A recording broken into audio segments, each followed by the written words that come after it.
30 million years ago, a monster roamed the landscape. Well, we're talking about one of the most ferocious animals that probably ever walked the earth. This was the biggest beast to live in North America since the dinosaurs. Look at the size of that skull. Look at all those teeth in there. There is no animal like this anywhere. See, if this thing's biting over the front... But this creature's true character has baffled the world's best paleontologists. It might look like a pig, but it's more vicious than a grizzly bear. One thing is for sure, this beast was so frightening, some call it the pig from hell.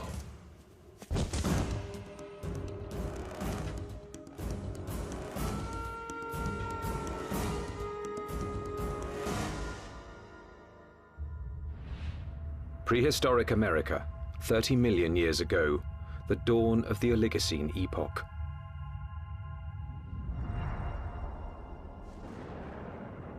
The Earth was cooling, and as temperatures dropped, the landscape began to change. In what would someday be Nebraska, Wyoming, and South Dakota, tropical forests gave way to a radically different environment. As forests disappeared, animals had to adapt to a dangerous new world of wide open spaces with nowhere to hide. A world where there was only one way to survive: run for your life. Camels become adapted for open country, horses become adapted for open country, and you have to be able to escape your predators by being fast runners. As prey animals became harder to catch, predators also had to change. In this arms race, it took speed and jaw power to stave off starvation. There were nimravids, cat-like creatures with saber teeth, which could kill with one quick bite. And the fearsome hyenodon with its lethal jaws.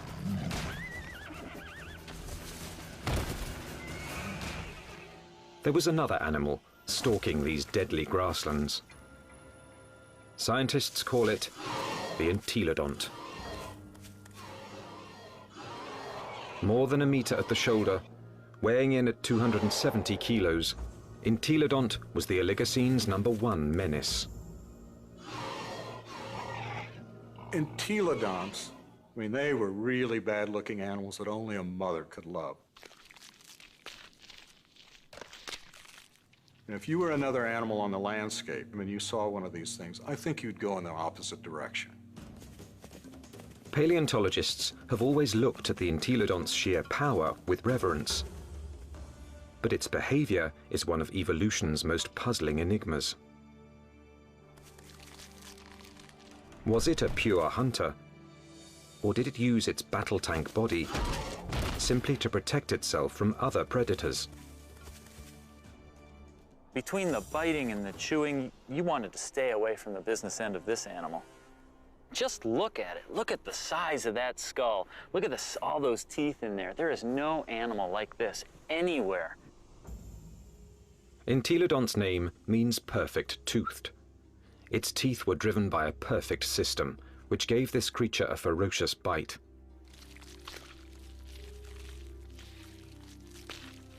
Its jaw power came from two massive cheekbones that leveraged the muscles and supercharged them, driving the deadliest jaws of its time. Jaws that could open 90 degrees and could clamp down harder than a hippo's or a crocodile's. This beast was bioengineered to bite. But what it was eating and why remains a mystery. Entelodonts have no modern relatives, no modern close relatives. So it makes it a challenge for a paleontologist to figure out how they made their living. What would an animal with such an enormous flange on its face, such enormous teeth, be eating? What was it doing? Entelodont fossils first caught the attention of scientists in the 1850s. They decided it was a bear-like creature.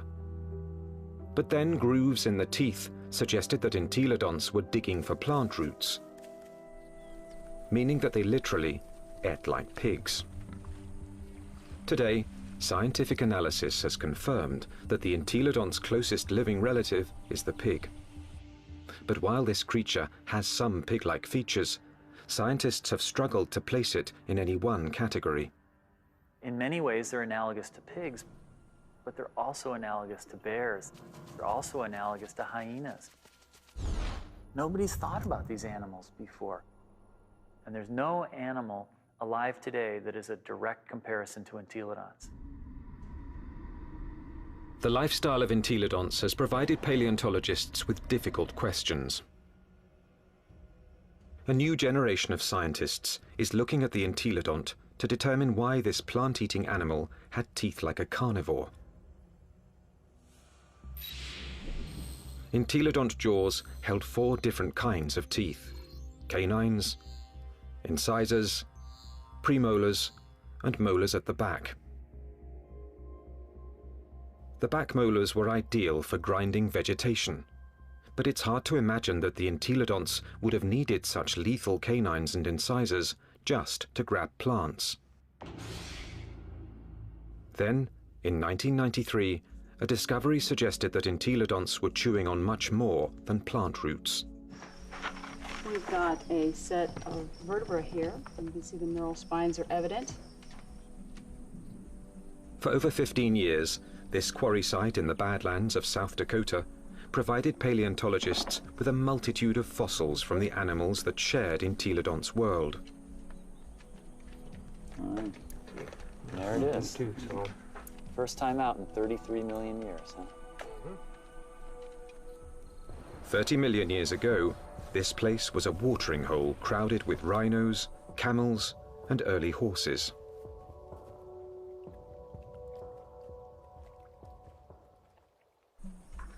Well, we have some articulated ribs. Scientists also found one of the largest collections of entelodont bones in the history of North America. So many that they dubbed the site the Big Pig Dig. Fossil hunters also found the prehistoric equivalent of fingerprints, entelodont teeth marks, all over the bones of the biggest and fastest animals of its time.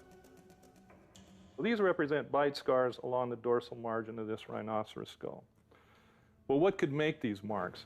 If we take an entelodont skull, we see that the premolars are widely spaced apart. So when we lay that over the top here, lo and behold, they're matching up quite well, suggesting that this animal is at least a likely candidate for biting through the top of the skull of this rhinoceros. The dig presented key evidence that entelodonts didn't just eat plants, suggesting that they were less like modern pigs and more like fearsome prehistoric predators.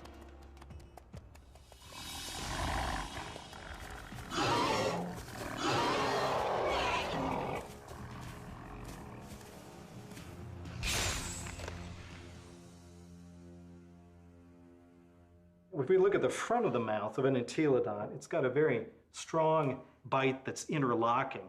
The teeth come together like that. The tips of the teeth don't touch each other, so it's not really specialized for cropping vegetation. In addition to interlocking, the front teeth angle slightly forward, giving entelodonts the ability to grab and nip, something plant eaters don't need, but meat eaters do.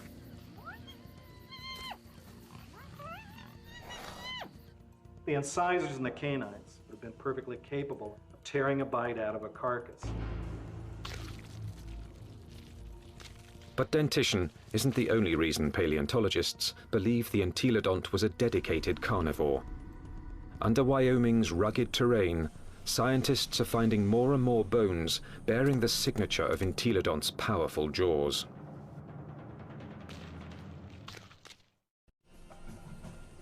Across the Great Plains of North America, scientists are investigating a prehistoric pig. Entelodont has the teeth and jaws of a fierce predator, but its long, thin legs and cloven hooves suggest it might not be a very good hunter, because it couldn't use them to grab prey. Who was this beast, nicknamed the Pig from Hell? One veteran fossil hunter believes he's found the answer. I look at him as an attack predator, that he was top-of-the-line predator, just like the lion is today in Africa, and just like T-Rex was in the late Cretaceous. Paleontologist Kent Sundell has great respect for this creature's power to kill. At Wyoming's White River Formation, he's found what he thinks is ultimate proof of its hunting prowess. 25 million years ago, this was a flat plain near a river where horses, camels, and rhinos gathered to drink.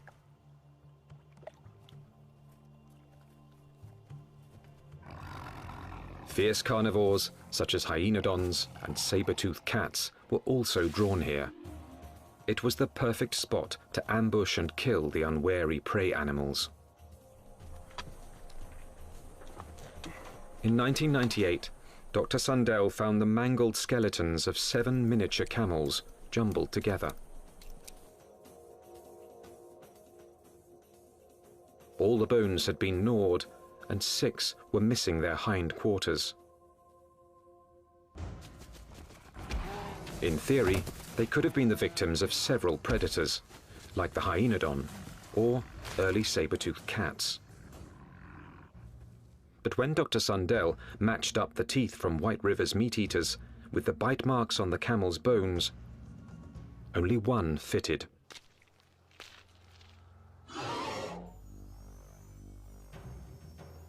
Bite marks alone don't prove these camels were killed by an entelodont, but where the bite marks are might be a clue.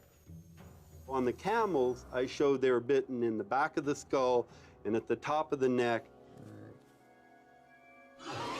He gets next to that prey and he tries to get a puncture wound through the cranium. Dr. Sundell believes this is the mark of a true predator, which kills before it eats. And hundreds of miles away, in Ohio, there's more evidence that entelodonts could have hunted. Evidence from a scientific journey no one's ever taken before. Inside an entelodont's 30-million-year-old head. At Ohio University, anatomist Larry Whitmer uses a CT scan to electronically model the brain surfaces of prehistoric animals. When he modeled his first entelodont brain, he noticed something unusual.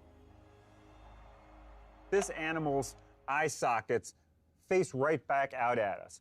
What that tells us is that this animal almost certainly had binocular vision, meaning the visual fields overlapped, which allowed them to have some depth perception. Larry Whitmer believes entelodont's eyes help to identify it as a predator. There's a decent chance that this animal has binocular vision as a predatory adaptation, to actually spot prey and actually judge their distances, which you might actually expect an ambush predator to have. So it could actually jump at the right speed and the right distance in order to capture its prey.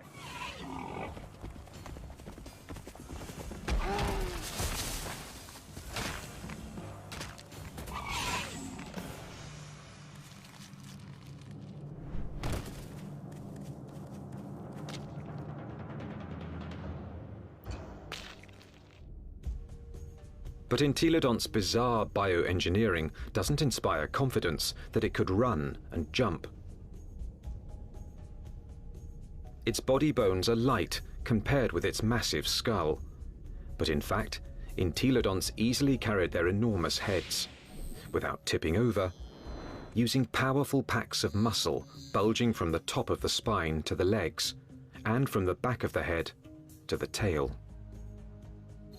The animal's head was cantilevered out in front of its body with these ligaments that ran from these spines down to the skull.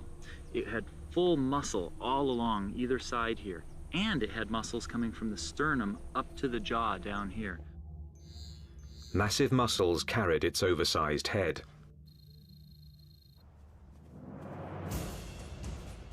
But to bring down a camel, it would also have to run fast. And that's when the entelodont's agile, lightweight body may have paid off. There's just one problem.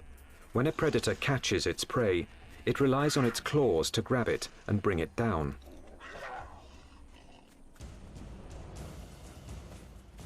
Armed with only cloven hooves, there is no way the entelodont could have captured a fleeing camel. Or is there? It must have been doing something right, because there's compelling evidence that plenty of large mammals ended up as an entelodont's lunch. Well, it looks like there's a lot of bones coming out along here, and right here we have a really large limb bone. And we found evidence that entelodonts have bitten into all sorts of bones, including rhinoceros bones. They've been biting into camels. We found evidence that they were biting into the long bones of rhinos. Well, the bite marks that we see are these two. This would be... Kent Sundell believes White River's camel skulls reveal how a cloven-hooved predator captured its prey. He runs up, he gets next to that other prey, and he tries to get a punctured wound through the cranium or into the very back of the neck. And then the long snouts that I move around. Entelodont expert Scott Foss disagrees with Kent Sundell's scenario. I can get close enough to. I doubt an entelodont used its teeth in order to capture other prey. It probably used its larger bulk and ability to accelerate to just run into the animal, knock it over.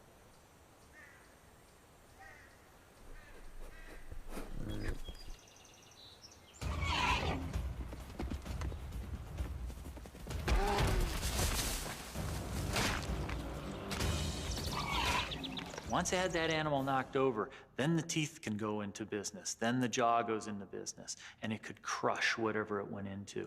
And it probably bit the animal right there in the head. Entelodont had all the tools necessary to kill prey animals. But there is more to the job of hunting than just the kill. A top-flight predator must have the ability to find and ambush its quarry. To understand this part of the process, science needs a fossilized window into an entelodont's world. What would we see if we could follow in an entelodont's 30-million-year-old footsteps? At a fossil site in Nebraska, that's exactly what scientists have done. And these footsteps have led them on the trail of the creature's hunt for food.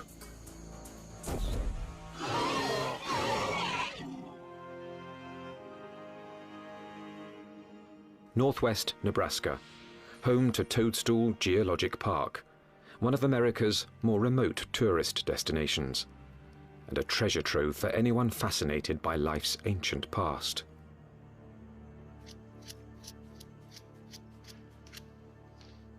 Okay, here's our heel pad. Toe, toe, center hoof, which bears most of the weight, the middle toe. So that makes this a very nice rhinoceros print. 30 million years ago, these solid rocks were muddy stream banks, where migrating animals left their footprints, still preserved in Toadstool's rocks. Well, once we get it clean, it's a very nice rhino. Weigh in anywhere around 500, 600, 700 pounds.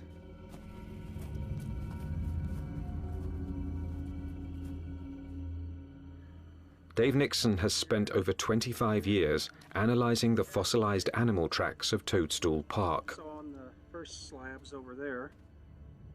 He pours water on 30-million-year-old tracks to make them more visible. He can then interpret the animal's behavior.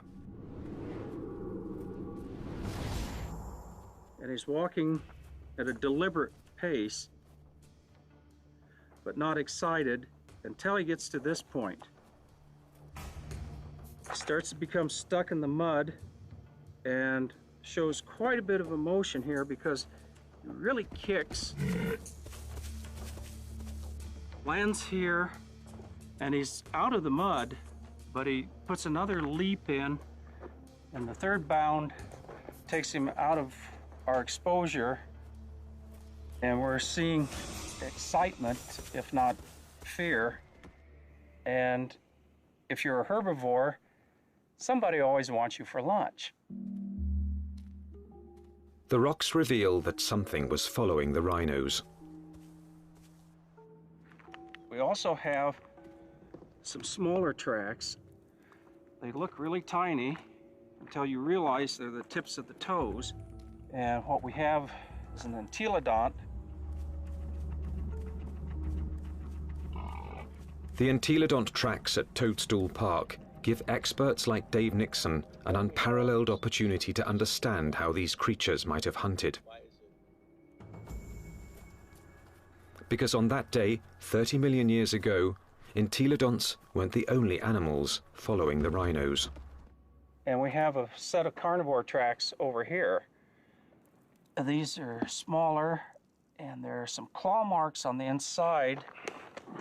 And we have another set right here. That carnivore may have been a hyenodon.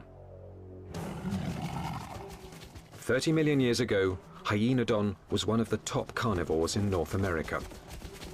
Its powerful jaws could pin down any prey animal. Then its razor-like teeth would finish the kill. But it also had the patience to track the prey over long distances. The carnivores are following the herd animals who go through first and fairly close. They'd be relatively on the heels of the group.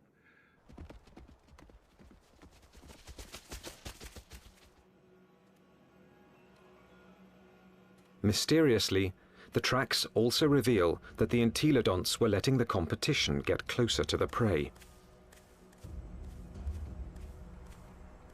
They're following the main herd, but they're not as close in time.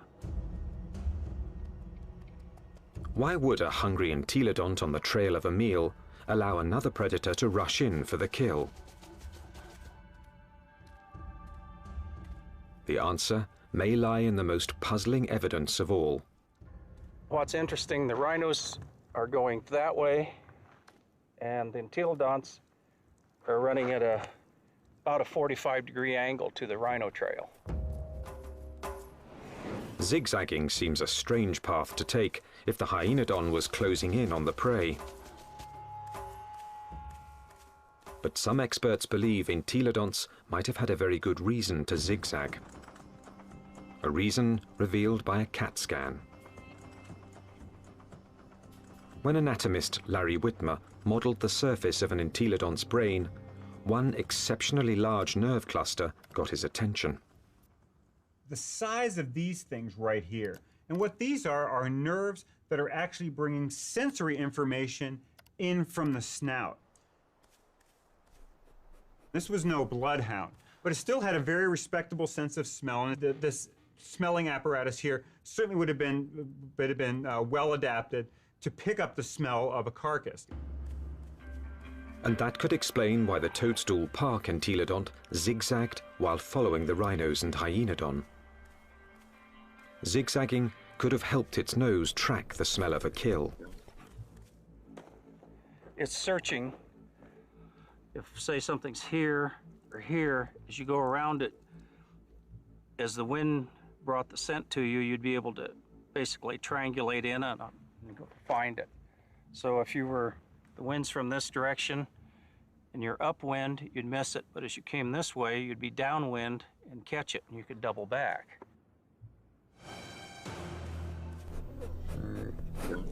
It puts its nose up in the wind, it catches the scent, and then it's going to start zigzagging along, walking from one side of the riverbank to the other until it picks up a smell, and then it'll start zeroing in on it.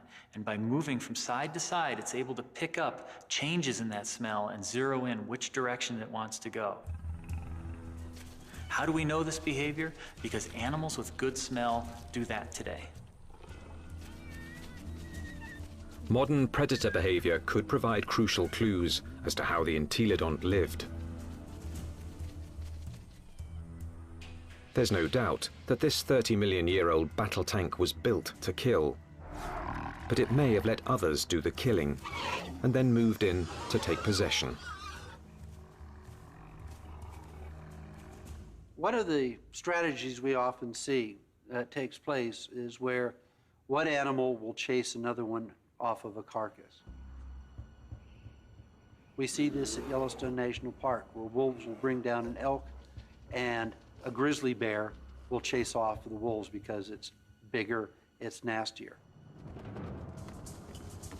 This might have happened to the hyenodon at Toadstool Park.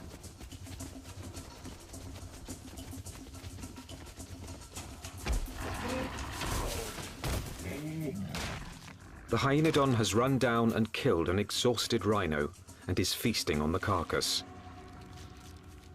until the pig crashes the party.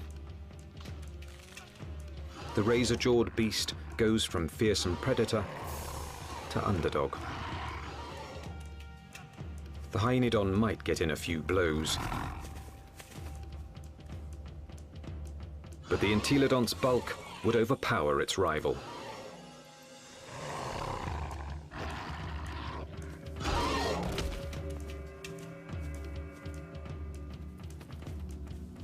Entelodont had the tools to take any carcass it wanted. I can't think of any other carnivore that might stand up to it. Some experts argue that this is the true secret of the creature's success. An entelodont could hunt, but it didn't need to be a full-time predator. Instead, it let true predators do the hunting and killing, and then stole the fruits of their labor. Stealing food from a hyenodont, even if it meant getting into a battle with a hyenodont, would probably take a lot less energy than having to hunt for food and kill food on its own. If scavenging was its lifestyle, the entelodont's complex bioengineering doesn't look so strange. Entelodont had the eyes of a hunter, the nose of a scavenger, the front teeth of a meat-eating carnivore, and the back teeth of a plant-eating herbivore. It may have evolved from a plant-eater into an omnivore, a creature that could eat whatever was available in a radically changing world. And so in reality, what this animal ate was anything it wanted.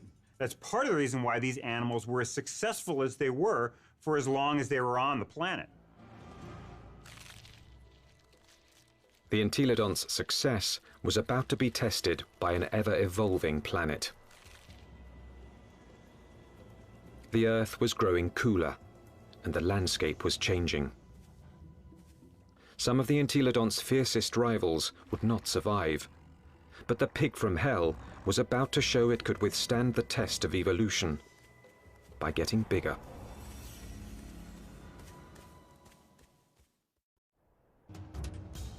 "25 million years ago, entelodont reigned supreme. It roamed the North American Badlands, eating everything, fearing nothing, taking any food it wanted." Well, we're talking about the biggest, meanest animal that ever walked the Badlands, and was one of the most ferocious animals that probably ever walked the earth. Nothing could stop the entelodont from dominating their world for millions of years to come. Nothing, that is, except planet Earth.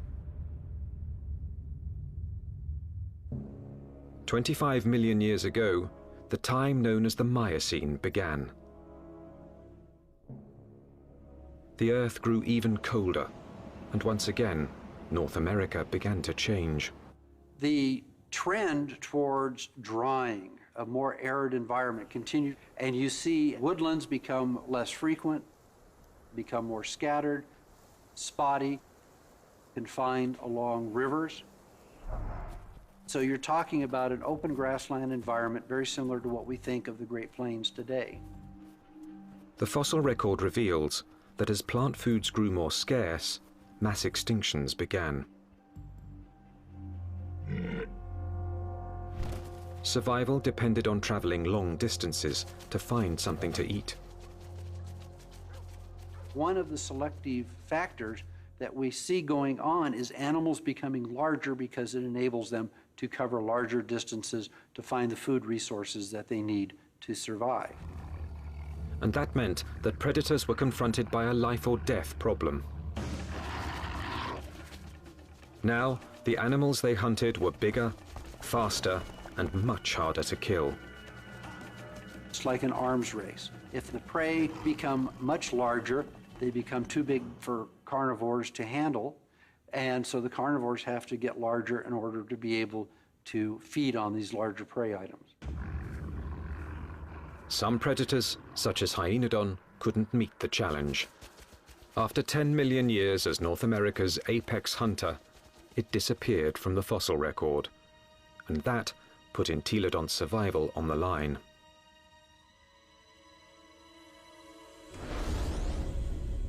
When the predator is gone, the scavenger is now in danger. The scavenger now needs to adjust its lifestyle. And if the scavenger isn't very flexible, it's going to have a difficult time. And in fact, the so-called pig from hell disappeared from the fossil record at about the same time. But this species wasn't gone. Entelodonts evolved to rule the North American plains with a vengeance. This pig hadn't become extinct, it had supersized. This new version stood over 2 meters tall and was 4 to 5 times the size of its predecessor. It still had a battle tank body and a sprinter's legs. Its skull and jaws were now even more massive and more intimidating. It was bigger than a modern bison.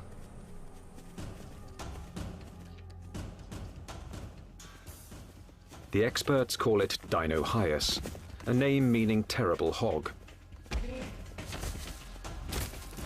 Terrible enough to earn a nickname of its own, the Terminator pig. Dinohyus. This is the monster of monsters. This is the beast of beasts.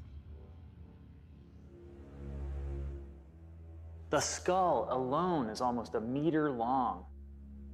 This thing could bite through anything.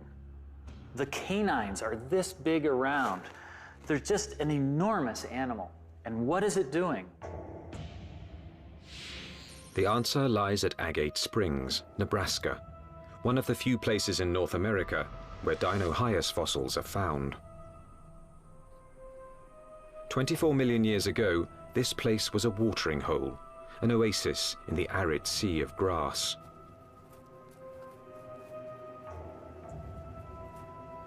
Hundreds of animals, many of them rhinos, gathered here to drink.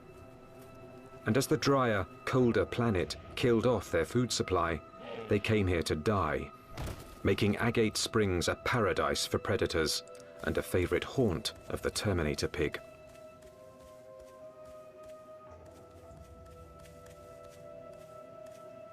This thing was eating the big animals. We think that this guy was specializing on the large rhinos that lived at the time, on the calicotheres that lived here at Agate Springs. This is a limb bone from a calicothere, and in it we have a bunch of bite marks made by either a predator or a scavenger. The Entelodont premolar, one of the teeth you find just behind the canine, appears to match these holes very well. When its crushing jaws bit into some of the Miocine's biggest mammals, Dinohyus was chewing on more than meat.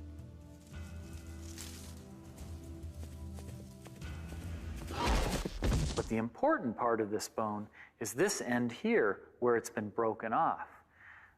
The animal bit through the bone, sheared it off, and then had access to the nutritious marrow that was inside. Bone marrow is one of the most nutritious foods an animal can eat. And in times of mass extinction, it would have been a prime source of nutrition. As the Miocene climate change killed off thousands, a diet from scavenged bone marrow may have allowed the Terminator pig to thrive. The long bones contain marrow, which is good for several years after an animal dies, so think of it as canned fat that would be available during a drought. So the pigs could still find food after a massive die-off, even if they're looking at mostly skeletons. The Terminator pig was the pinnacle of entelodont's evolution. This beast had supersized to survive the Miocene's challenge. And it very nearly succeeded, but not quite. Because in this new world, survival would ultimately depend on a skill set even the Terminator pig didn't possess. 20 million years ago, a new monster predator arrived in North America. The bear dog.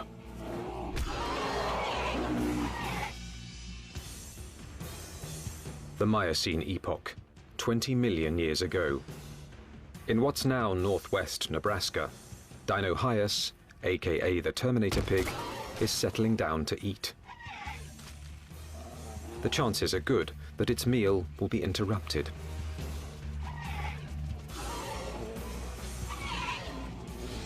With its huge size, it could handle just about any threat to its dinner. Except a threat it had never seen before: the bear dog. A recent arrival from Asia, this savage, bone-crushing beast wouldn't back down from any fight.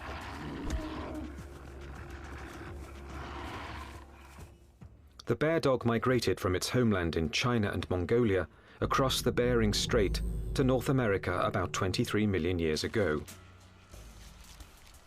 Just about the time that North America's top predator, the hyenodon, suddenly disappeared.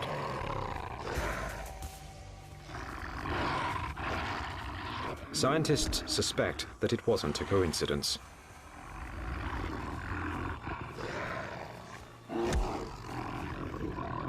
They certainly were probably much better predators in lots of ways compared to hyenodon.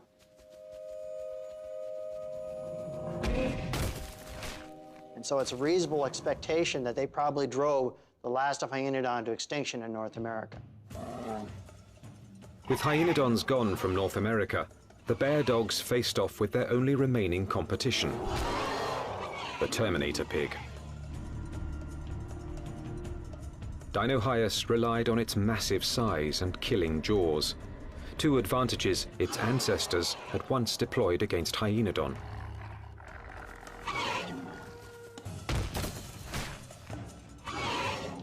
But the bear dogs counterattacked with new evolutionary weapons. Its first weapon was speed. With its heavily muscled, top-heavy body, Dinohyus could be a fast runner in short bursts. But on the vast, open plains, the bear dog's bioengineering was perfectly suited for long-distance pursuit of prey that was becoming much harder to catch. When you look at the skeleton of this animal, it's a much more sophisticated, much faster running animal.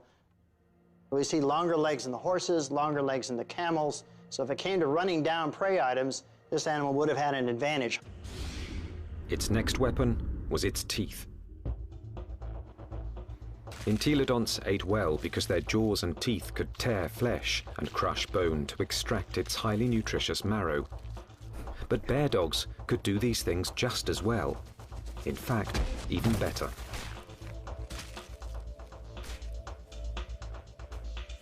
It's a great animal at biting bone, eating bone, crushing it.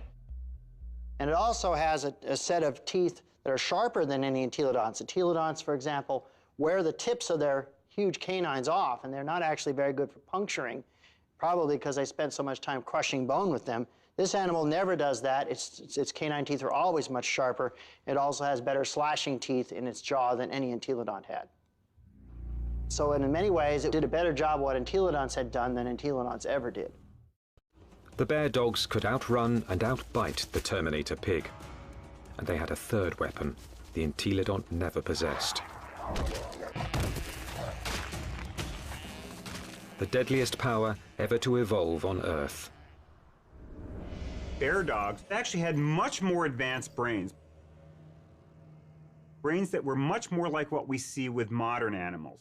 So where these entelodonts had relatively archaic, simple, smooth brains, these bear dogs actually had a much more expanded neocortex that was more highly folded. These were more sophisticated animals. Instead of developing brain power, entelodonts had responded to the Miocene challenge by supersizing into Dinohyus. For almost 20 million years, they had ruled their world by brute force.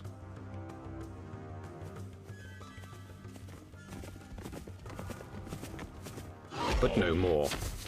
From now on, brains, not brawn, would decide who won and who lost nature's battle to survive. The mammalian world was fully caught up in this neural arms race.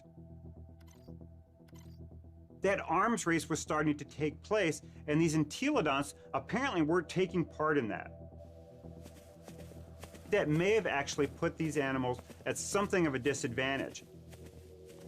This was an animal that almost certainly was driven mostly by instinct, with fairly predictable, stereotyped responses. This was not a clever animal.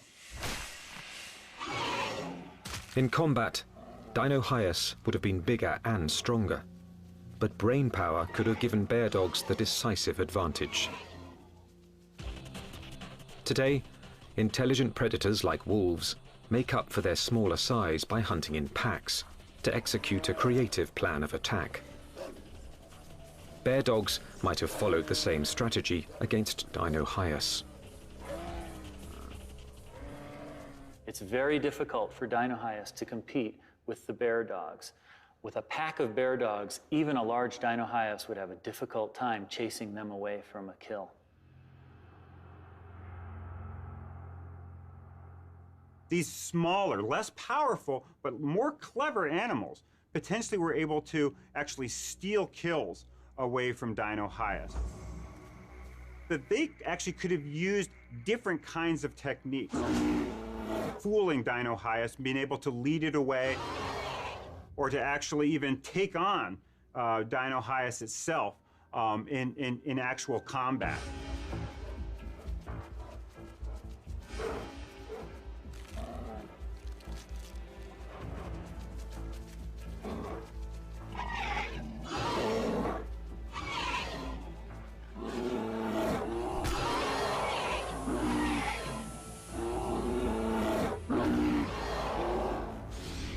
So this is a more advanced animal in terms of its teeth, in terms of its speed, in terms of its overall body size, and especially in terms of its intelligence. This thing has a much larger brain for its body size than does any entelodont. This animal had entelodonts beat in almost every way you can think of. Within a few million years, after bear dogs arrived in North America, they had squeezed Dinohyus out. Its favorite food, the calicothea, was also extinct. Without this meal to sustain its own massive bulk, the Terminator pig was forced to compete directly with bear dogs for smaller prey. And that meager food source wasn't enough. The supersizing that had once guaranteed success was now a fatal flaw. Eventually, it got to the point where it is no longer advantageous to keep getting bigger because you reach a point of diminishing returns, that the amount of food you get by stealing from other animals does not compensate for your needs to maintain a population. Unable to get the calories it needed, the Terminator pig became the last entelodont. So if your prey goes extinct, you're likely to go extinct as well. Just getting large is not a good idea for the future.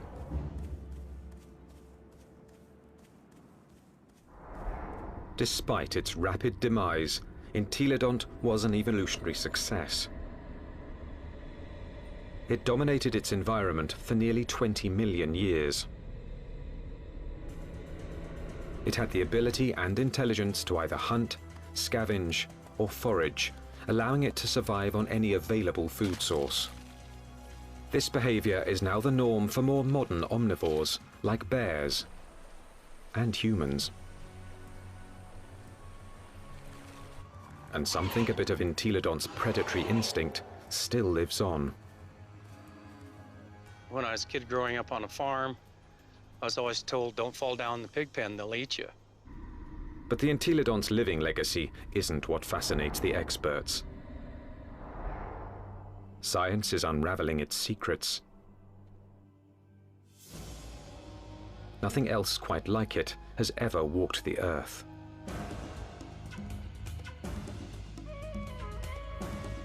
All we know is that this strangest of creatures, this toothy beast with an appetite for destruction, dominated its brutal, dangerous world for tens of millions of years.